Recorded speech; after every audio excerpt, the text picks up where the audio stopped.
2 years and 24 weeks.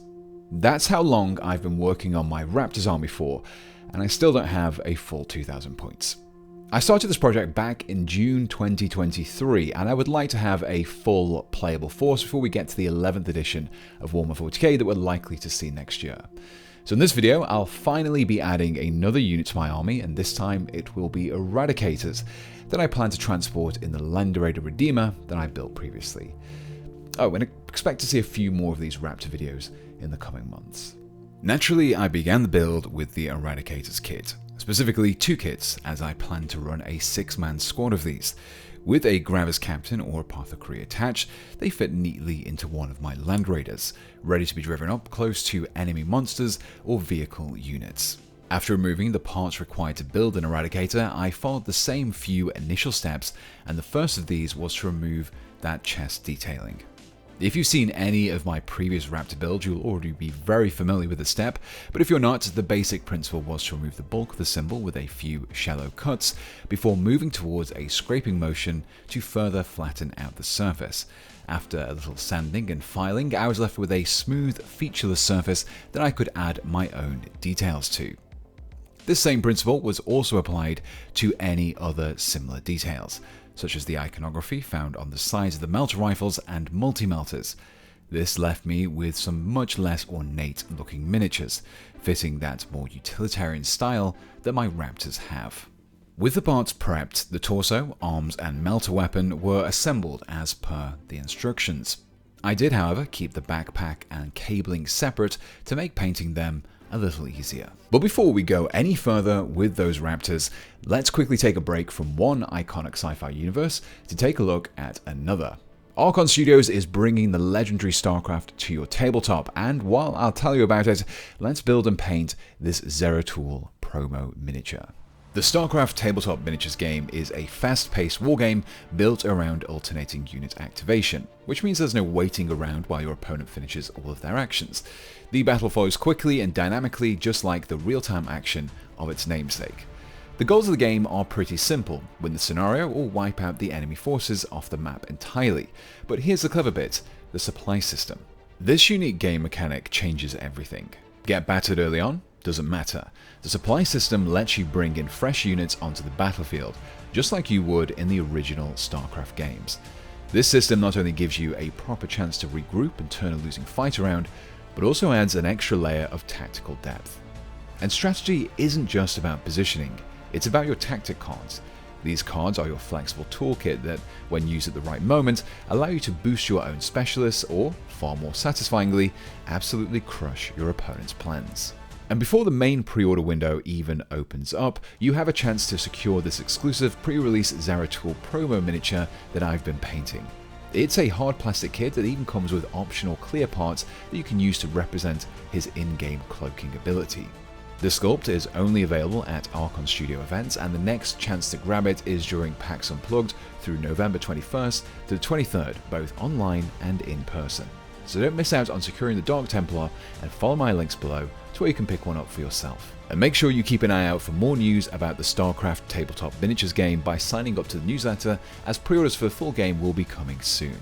A big thank you to Archon Studios for sponsoring this video. Now let's get back to those Raptors.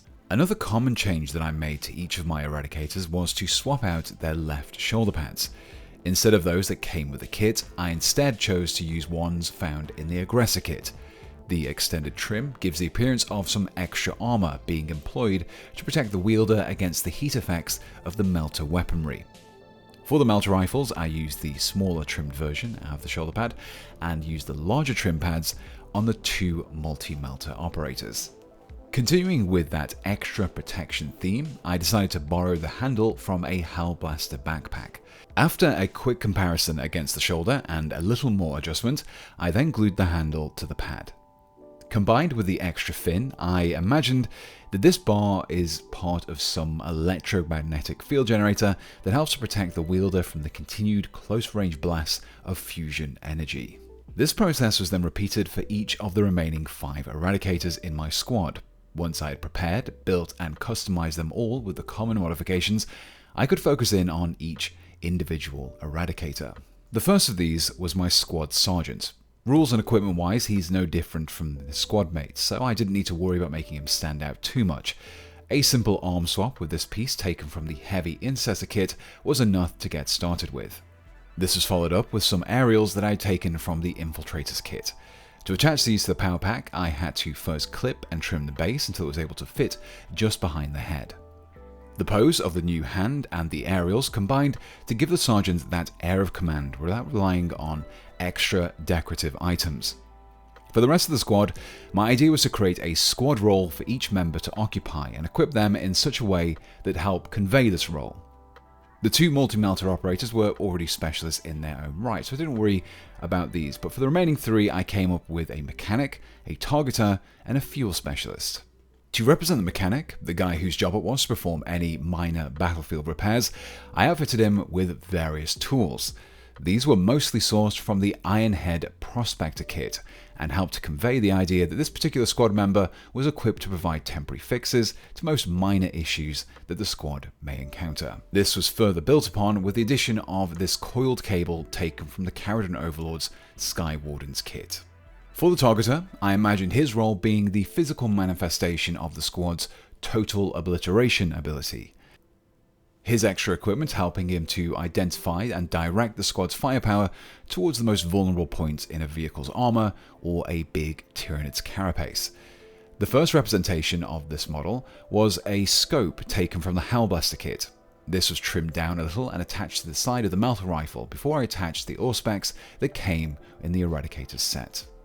To add yet more optics, I grabbed a spare targeter from my previous Desolation Marines build. After trimming down the base and the backpack a little, the sensor array was pinned to the top of the power pack. Combined with the wrist-mounted computer arm that the Eradicator kit came with, I was left with a Marine that fitted his target priority role perfectly. The final squad role was to tackle the fuel specialist.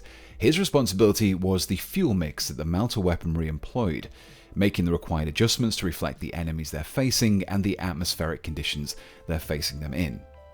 To represent this, I first took some of the spare melter canisters found in the Eradicator's kit, clipped away the small nub from the top, and glued two of these to the underside of his power pack, creating a larger reservoir.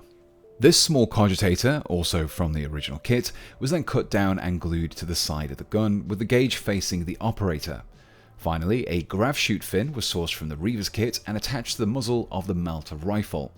All of these extra details combine to give the impression that this Eradicator will manually adjust its own specialized equipment to achieve optimal results before passing this data on to his squad mates. As such, he needs to carry more fuel, monitor pressures, and protect against potentially unstable mixes.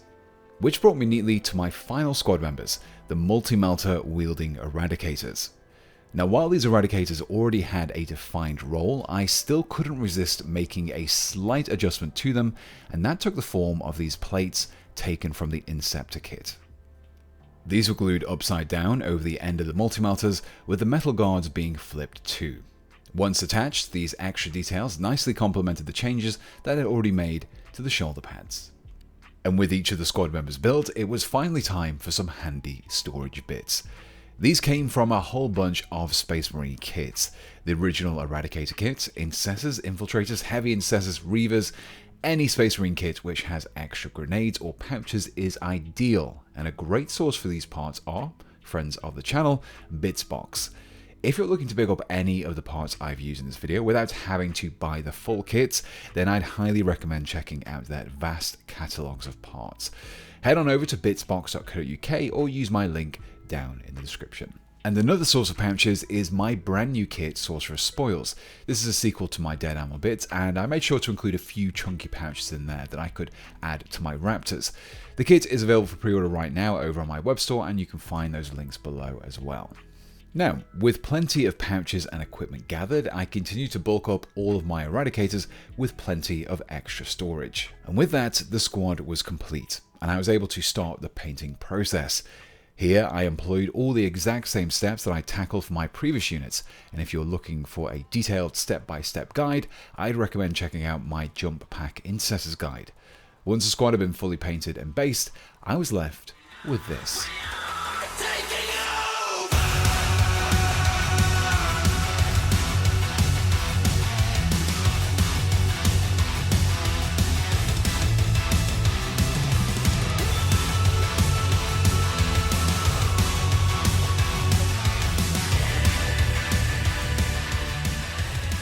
And so that concludes another entry into my Raptors army project, and with these Eradicators complete, I now have some formidable anti-tank and anti-monster firepower.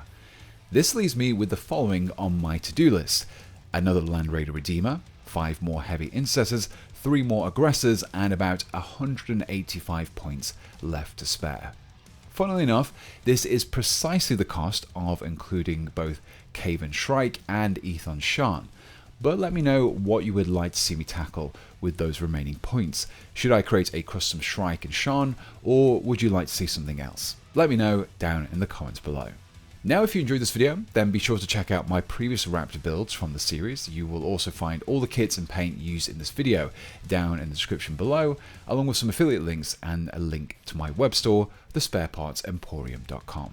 And before I go, let me once again just say a huge thank you to all of the supporters of the channel. And if you would like to support me too, you can get early access to ad-free videos, exclusive merchandise, and even your name in the credits. Simply follow my Patreon link below or hit the join button, just like my top Patreon supporters did, who are Andrew Marston, Banyevrian, Berserker, Dakota Gaburi, Daniel Dowling, George Kanzini Roberts, Nightwolf, Little Templar, Maciej Savitsky, Matt's Mini Minute, Sam Sepulveda, Swedsman, Tim, and Zeth27. And my top channel members, who are Andrew Chell, Bon Johnson, Chris Toomey, Dante, Dave, Doug H, Guy Bizant, John Gibbs, Kaiser Waffle 11, Mark Taylor, Misa Vogon, Liddington Paints, Patrick K, Philip Oya, Ryan O'Shaughnessy, SO, SJ Carper, Stobox, The Sire Acquired, and Whale Tussler. So until next time, thanks for watching, and goodbye.